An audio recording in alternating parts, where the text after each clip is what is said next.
You're lying in bed, phone in hand, and you're typing something. You know exactly what you want to say. You can feel the full shape of it. Maybe it's, I need more than this, or I want to know where this is going, or just, I miss you, and I need you to say it back. You type it, you read it back, and then something happens so quietly you almost don't notice. You delete a word, then a phrase. You soften the edge. You swap I need for I was just wondering. You turn a statement into a question. You turn a question into a hint. And you send the smaller thing. And you lie there, staring at the ceiling, waiting for a response to something you didn't actually say. And the worst part is, you don't even register it as a loss in the moment. It just feels like being reasonable, being easy to be around, not making things weird. You tell yourself, it's fine, I don't need to make a big deal out of this. But underneath that, there's a specific ache, because you just negotiated against yourself, in silence, before anyone asked you to. It's the person who wants to define the relationship, but says, I'm pretty relaxed, whatever you want, and then spends the next month gutted by the ambiguity they agreed to. It's canceling the need to be held and replacing it with, I'm just a bit tired, don't worry about it.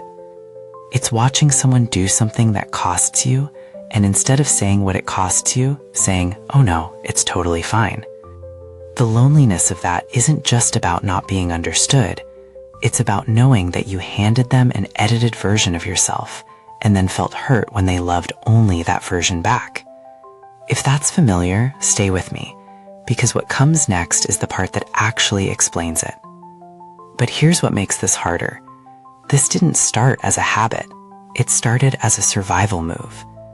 At some point, maybe young, maybe not that long ago, you asked for the full thing. You said what you actually needed, and the response was distance, or discomfort, or someone making you feel like the request itself was the problem. And you learned, the way we all quietly learn things, that the full ask is a risk, that stating a clear desire is handing someone a very specific way to disappoint you. So the mind, which is always trying to protect you, began doing the editing in advance. It's not weakness. It's actually a very efficient system. If you only ask for 60%, you can only be let down by 60%. If you hint instead of state, there's always the possibility that they just didn't understood, which is softer than believing they understood and still didn't care. The problem is the system works so well that after a while you can't locate the full want anymore. You start to lose track of what you'd even ask for if you knew the answer was yes. You've practiced the smaller version so many times that the real version starts to feel dramatic, embarrassing, too much. And that's where this gets dark. It's not just that you're receiving less. It's that you've started to believe less is the appropriate amount to ask for. Here's the part most people skip. We frame this as being considerate. We wear it like emotional intelligence. I don't want to pressure them. I don't want to seem needy. I'm good at not making things heavy.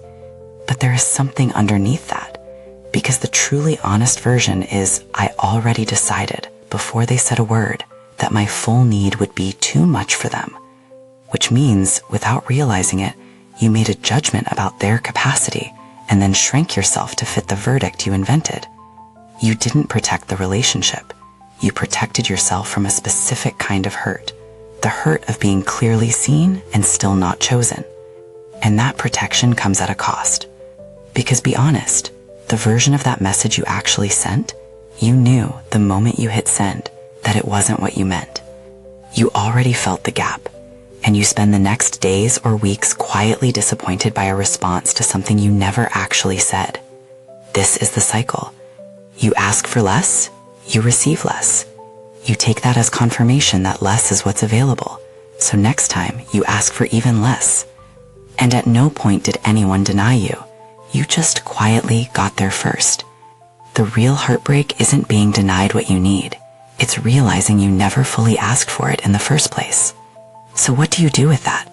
Not all at once. Not in a single conversation where you suddenly say everything you've been holding back for months. That's not this. This is slower.